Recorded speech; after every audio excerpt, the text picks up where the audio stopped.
All right. So, what do you know about the Donovan Nicholas crime? Literally nothing. I don't even know what you're talking about. Okay. So, this is why I was interested in it. Okay. And then we'll dig into it. We covered Elliot Rodger, the king of incels. Okay. And there were some very interesting background aspects to his life. And those interesting background aspects were the way he was raised, where his father was somewhere else, working and stuff, and he didn't get along with his stepmom, and it felt like he was kind of left to his own devices a lot of times, right? Mm-hmm. All right. Well, going back to the Donovan Nicholas case. So Donovan Asher Nicholas was born on July 9th of 2002. Now, one disclaimer I do want to say too, just because one of the content creators that I watch released this recently, like within the last couple weeks, a topic on this, and I had already added it to our list, but I never want anybody to feel like we're taking views from somebody. So make sure you go check Christina Randall out. She covers everything really good. Like, she's such a great speaker, and like you feel like you're literally talking to her. Christina Randall is one of my favorites. I love her. And she covered this. So, she'll cover it in a different way than we do at Thought Riot, but still amazing and interesting. So check her out. So, April of 2017, okay, he was 14 years old, and he was living with his father and his mom. But his mom was not his birth mom. His birth mom lost custody of him years earlier, and this was his stepmom. But from everything that we can tell, he looked at her as his mom. It's the only mom figure he had in his life. So by all accounts, it seemed like it was his mom, you know? So, and who was she? Her name was Heidi Faye Taylor. And she was a stay-at-home mom. Now, a little bit of background with Donovan. And this is what's interesting with the King of Incels story. Elliot Rodgers is with Donovan. His dad worked a lot. Okay. Was gone all the time traveling, literally all the time. Heidi was the stay-at-home mom. She picked him up from school. She took care of him. She, managed the day in and day out things of a 14-year-old kid, all the way from a young child to a 14-year-old kid, right? Well, by all accounts, Donovan seemed like a normal child, a normal 14-year-old child, except for one important aspect. He got whatever he wanted when it came to things. Okay, so he had computers, he had phones, he had tablets, he had all of these things, right? And he had a father that was gone traveling all the time. He had a stay-at-home mom where at 14, you butt heads with your mom. And I had my birth mother with me my whole life. And at 14, I butted heads with her. Oh, yeah, for sure. It's butted heads with my mom.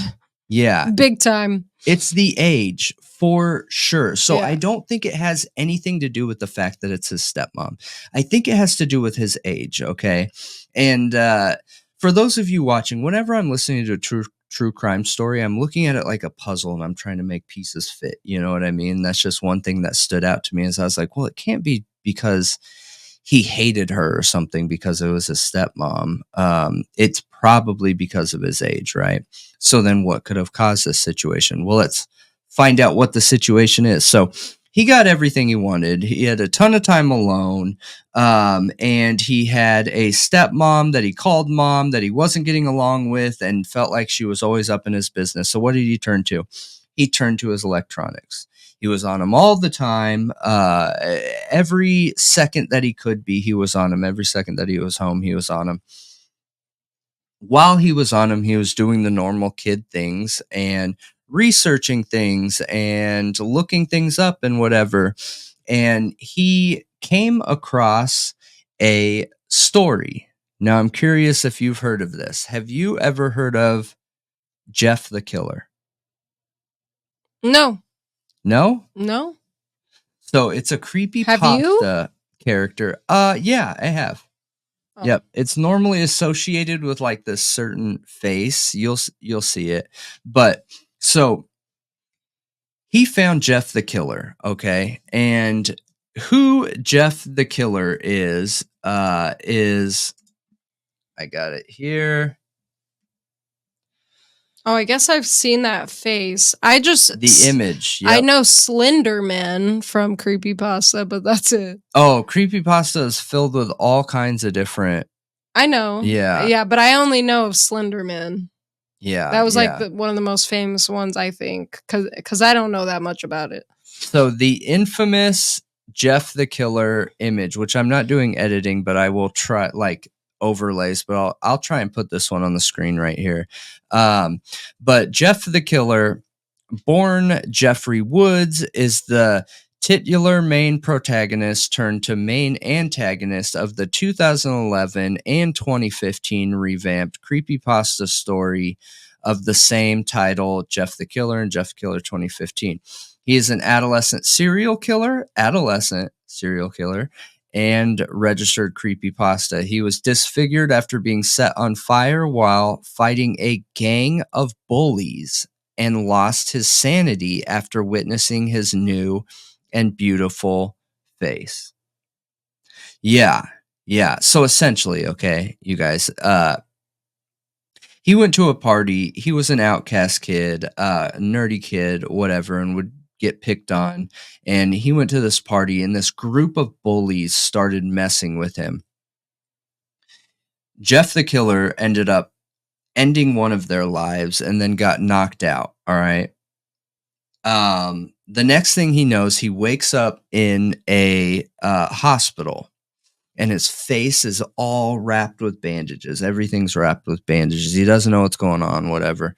Goes to the mirror and takes the bandages off and realizes his face is all scarred and disfigured and messed up. And this is just the fictional story. This is the fictional story, yes. Yeah. He's like shocked at first and then starts manically laughing. And like, that's where Jeff the Killer is created. Okay. Then he goes home and he cuts Joker smileys into his face. Yeah. Okay. Yeah. And then goes on killing sprees. And that's Jeff the Killer. Okay. Now going back to Donovan, Donovan Nicholas, he's for some reason drew a connection to this character. Don't know why. I don't know the whole background of Jeff the Killer. I personally haven't read the whole story myself. I don't know what he associated himself with. Seems like feeling like an outcast, and then probably vengeance. Yeah, I mean maybe, but he was obsessed with this character. Okay, he was reading him all the time. There's writings and notes talking about like, what he sees in Jeff the Killer and whatnot. It was taken to an unhealthy level. Okay. An obsession. Oh yeah. Big time obsession. Now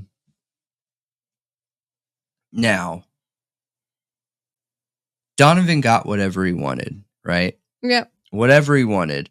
And spoiled rotten. Yeah, spoiled rotten basically is what it sounds like here, right? And I never want to like point fingers at victims or anything like that, but we got to be able to objectively look back at situations to try and get a better outcome in these things. You know what I mean? Mm-hmm. And we not only have one example of this, but this is very similar in the background leading up to a really unfortunate situation. You know what I mean? So in April of 2017, okay, Donovan's dad's gone. Donovan's there with his mom, Heidi. And it's just a normal day. All right. And Heidi somehow picks up his phone and happens to look in it, through it, whatever, and realizes he's sending naked photos to somebody at 14. Oh. Yeah. So she takes his phone. They get in a little bit of an argument, and she tells him that I'm taking this and you're not getting it back till your dad comes home. So phone's gone, right?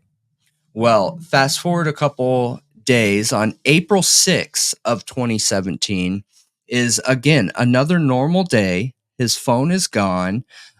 He comes home from school and takes a nap, eats some food, whatever. And something switches that day. There's no information around planning. There's no information before this of anything being wrong in this manner. But Donovan goes downstairs and gets a knife out of the kitchen. He then proceeds to go and hide somewhere in the. Oh, no. I'm sorry. He first gets like a sharp instrument, something to scar his face, and he marks his face with the smiley, puts on the Jeff the Killer outfit, which is a white hoodie and black pants, and then goes and hides. I think it was downstairs. It was downstairs. And he hides behind a door and starts calling Heidi. And remember, she didn't take his phone the same day. This is after. Okay. So she takes his phone, and a couple days later, this is going on out of what seems like nowhere. He hides behind a door and is calling for her, Mom, Mom, Mom. Once she comes down to find out what's wrong, what's going on, as soon as she walks past the door, he jumps her and starts attacking her. Jeez. Yeah. With a knife, right? Yep. Yeah, I thought you said knife. With a knife. And what's the worst part about this is that this was a super, super long struggle. It doesn't seem like it went really quick or fast, similar to like Idaho 4. It tracked through the entire house. It started downstairs. They ran into a kitchen area where it looks like it went around a table. You can then track the blood trail up the stairs. Like, most people believe she was going for her phone. Her phone was upstairs. I don't know if she was going for her phone, if she was just trying to get the heck away from him. You know what I mean? Probably both. Probably both. I don't know. Looking back on that situation, though, like, run outside, or you need to attack back to hurt, not to defend. You know what I mean? Like, if you're in a situation like this, even with it, your automatic reaction wouldn't be. This is such a hard thing because your automatic reaction wouldn't be to attack your kid back. It would be hard in this situation. But it would probably be to be like, what are you doing? Stop. Yeah. What are you, like, you can't do this. Like, it would probably be to like be a parent, not hurt your kid. But like, that's the best thing to do is probably try to knock them out. Oh, for sure. You just punch them in the face, like as hard as you can. I guess. I don't know if that would do it. I mean, it's a really low percentage chance that punches land and it's going to be a knockout. I think the best thing is to probably grab something to put in between you and them. Like grab a chair, a table, something where you can just like pin them, get them away from you, and like without arms reach range. You know what I mean? I'm thinking a chair and like get back, you know? A 14-year-old boy that's pretty big. Yes, absolutely. Like, that is in puberty, maybe through it, depending on who the person is. And yeah, absolutely. And he wasn't a small kid. Now, going back to the story here, it tracks all the way upstairs to her room, to the master bedroom, where she's struggling at that point. She falls. He stops with the knife, goes and gets a drink of water, and then sees that she's not ended, grabs his dad's 9mm gun and shoots her in the forehead. Jeez. Yeah. Yeah. And we have the 911 call here that we're going to listen to. And for everyone that's listening on audio, you'll be hearing it now. But we are going to listen to it here. Give me 1 second. Clark County with the transfer. He's at 4328 Valley Pike. Sir, go ahead. I just killed my mother. And what happened, sir? I just killed my mother, and I need to go to the hospital. And you're at 4328 Valley Pike? Yes. And what happened? It wasn't me who killed her. It was Jeff. What happened? Who did it? Jeff. Yeah. I'm sorry, this is becoming really hard to explain, but I kind of have another person inside me. Like. Okay. Are you okay? No. I stabbed myself. You stabbed yourself? Yes. What happened to your mom? He killed her. He snapped. Okay, what's your name? Mine is Donovan Nicholas. Donovan Nichols? Nicholas. All right, are you able to say who's with you? I am by myself, me and Jeff. Okay, and what happened to your mom? What did you do? He stabbed her, then he shot her.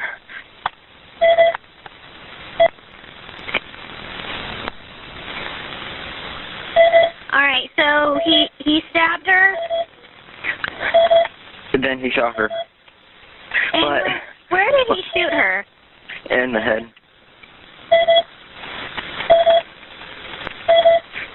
But I swear it wasn't me. It was Jeff. Jeff is inside me. Jess is inside you? Yes. Okay.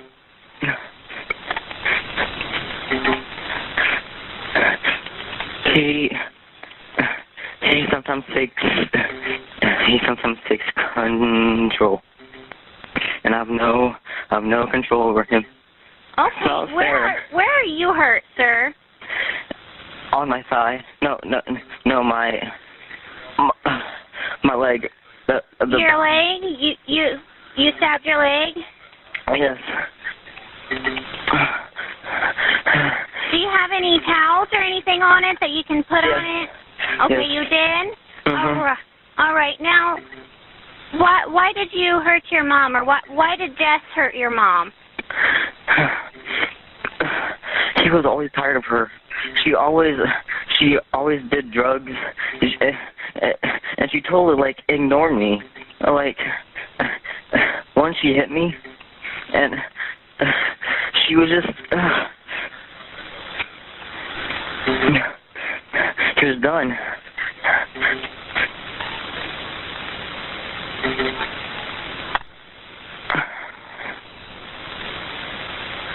Sir, where's the gun and the knife? The knife, I don't know. You don't know? Where are No. they? The gun is in the bedroom. I am down. I'm downstairs. I don't have any weapon on me. Okay, so the gun is upstairs in the bedroom? Yes. What kind of gun is it? Is it a long gun, a short gun? It is a 9mm. It's a 9mm? Yeah. And you're downstairs, correct? Yes. Where's the knife at, sir? I don't know. You don't know where the knife is? No, I can't walk. You can't walk? No. Are you in the living room? No, kitchen. Is somebody on their way, like an ambulance or something?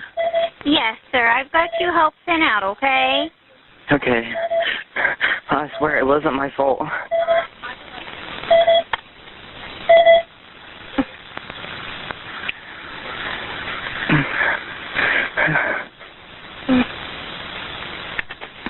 Just... Are you doing okay? It hurts really bad.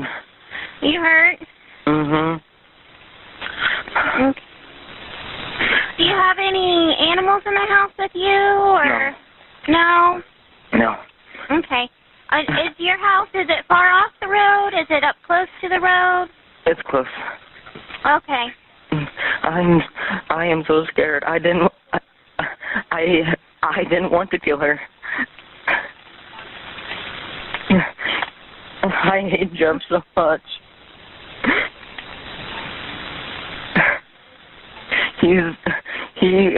He's gonna make me die in prison. Is this Jess you're talking about? Yes. Yes. You couldn't have taken somebody else. No, it took me. It took me to be a stupid person.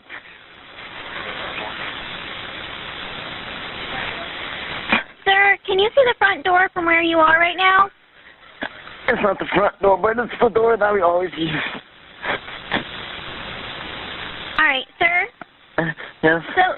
So can you see the front door from where you are in the kitchen? Yes. Yes? How far away do you think you are from the front door? I don't know. About 20 feet, 30 feet, somewhere around there? The size of a normal kitchen. I know you're in your kitchen. Are you very close to the door? No. I am against the back wall. Okay.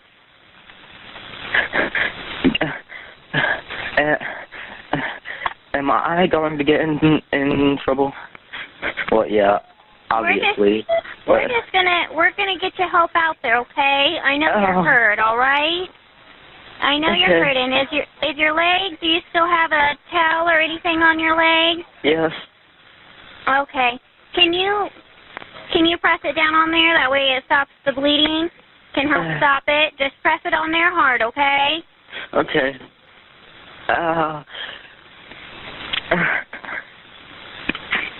I'm sorry, I stuttered. No, that's fine. That is perfectly okay, Donovan. That's okay. Okay? Okay. It is the people that are going to be coming in my house. Are they going to hurt me?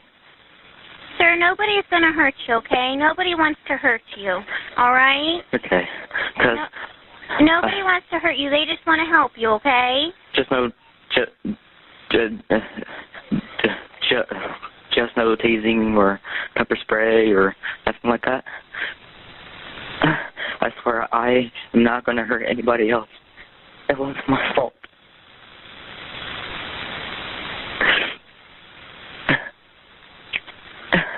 I'm just hurt. Right. Are you doing okay? It hurts. It hurts really bad? What kind of knife did Jess use? Kitchen knife. He used a kitchen knife? Was it a big one? Like, It was a medium sized one. It's bigger than a steak knife, but smaller than a bread knife. Oh.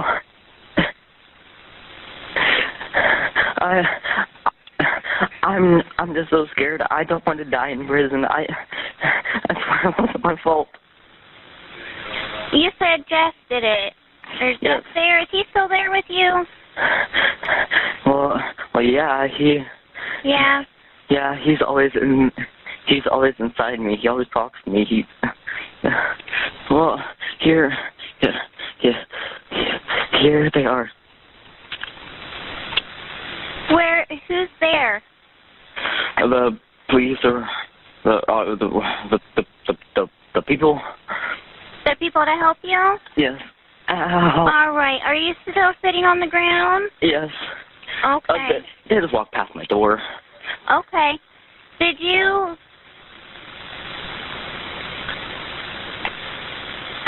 All right. And your leg still... Do you still have that towel on that leg? Yes. Okay, you do? Yes. Why are they just standing there? You're just sitting there? You're against the back wall?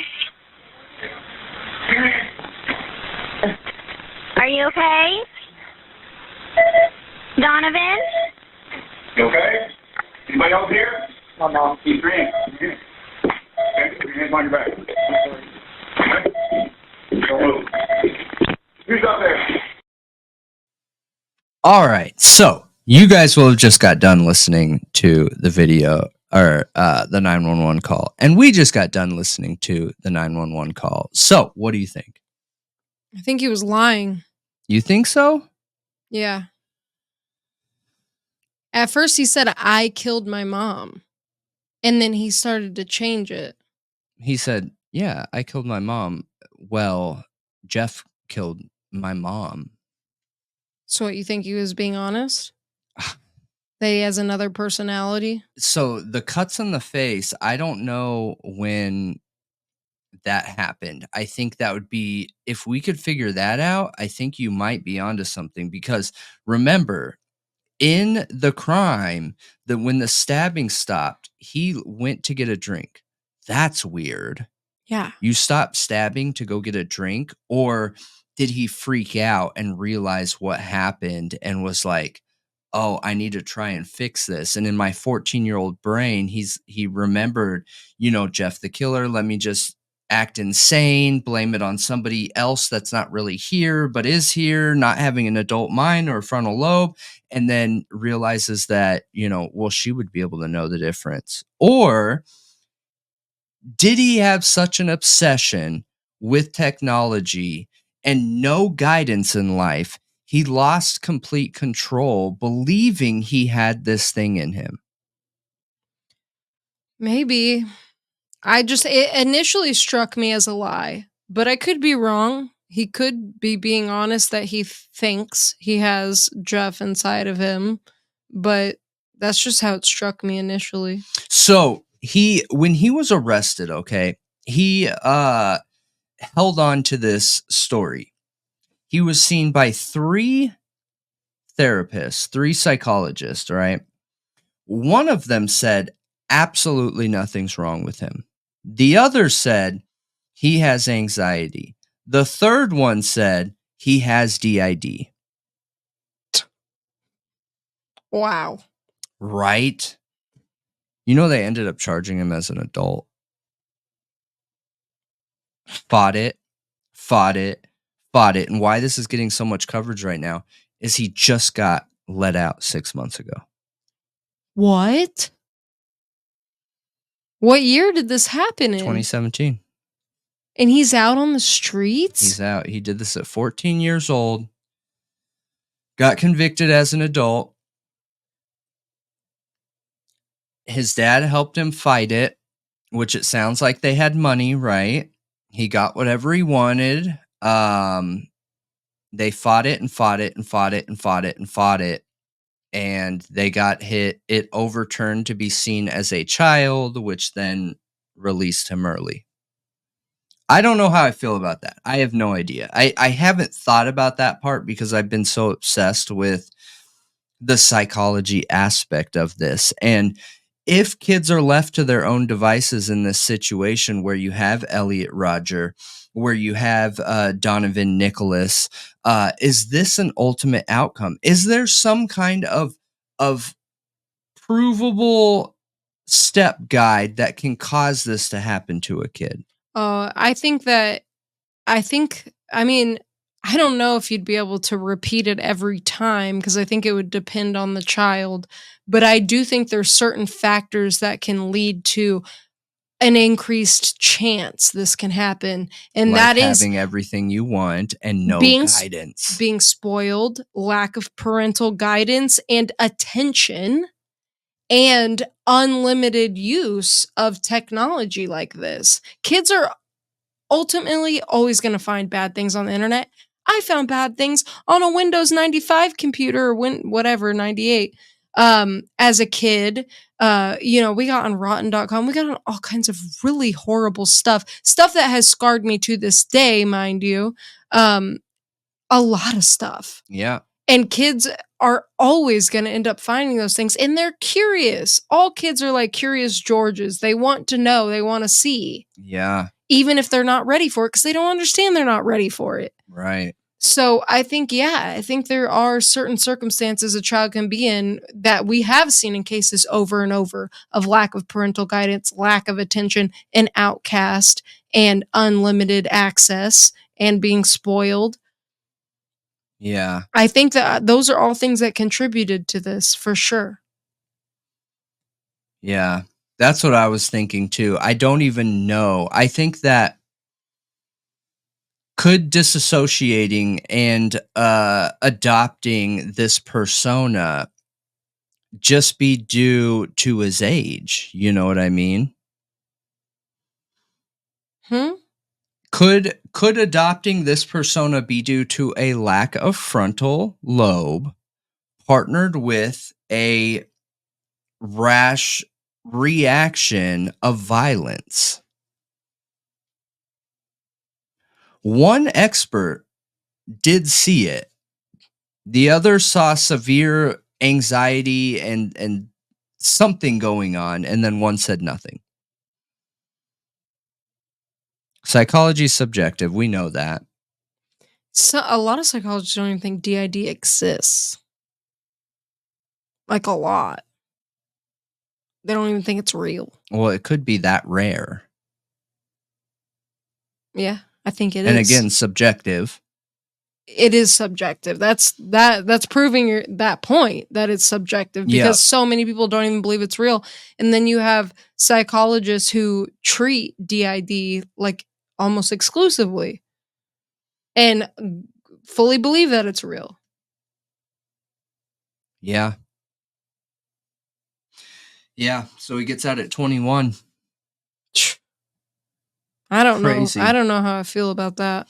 I don't know how I feel about that either. I think it would all depend on how much mental health help he got. I think that would be the key in this, because I think that clearly, based on his past and the situation, there was too much freedom, not enough teaching, parental guidance, which either led to him making a really selfish, self-centered decision and ending his mom because he didn't get his way or had his phone taken away or whatever, or it led to him developing this connection with Jeff the killer in such an obsessive and unhealthy way.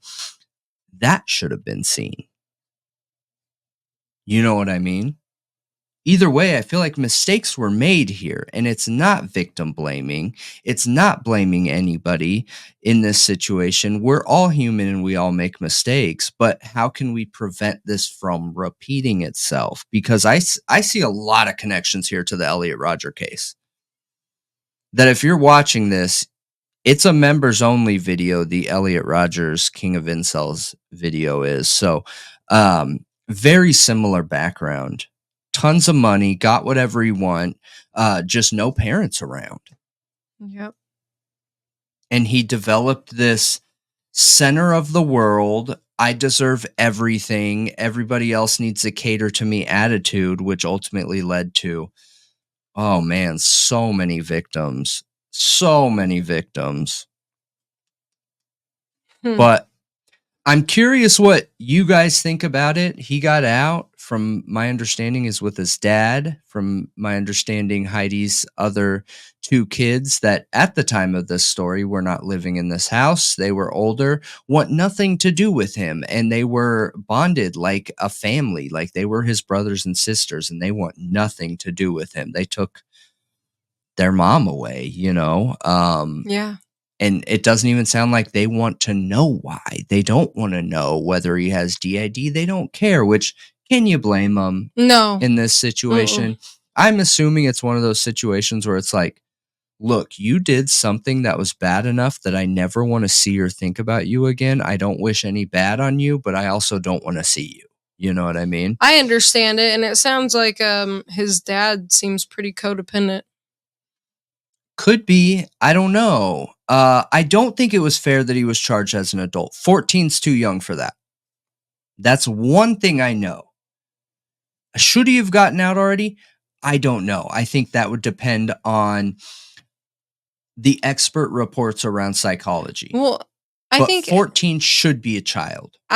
If you consider that and you say, well, 14 should be a child no matter the crime, then that child better be going through extensive therapy and everything they need to do to get out and become a part of society. And they need to be evaluated and reevaluated so that they're considered safe before they're released. Yeah. Absolutely. Like, there should be a plan. This doesn't sound like it was a plan. It sounded like he was meant to be in there for life. Yeah. And he was just released because his daddy's got money. I hear you, but the details around it, said that he shouldn't have been charged as an adult, and they had time served. He met the qualifications and minimum requirements involving his child sentence, not adult sentence, once it got overturned. And they let him out. It was time served. Dang. Yeah. But let me know what you guys think.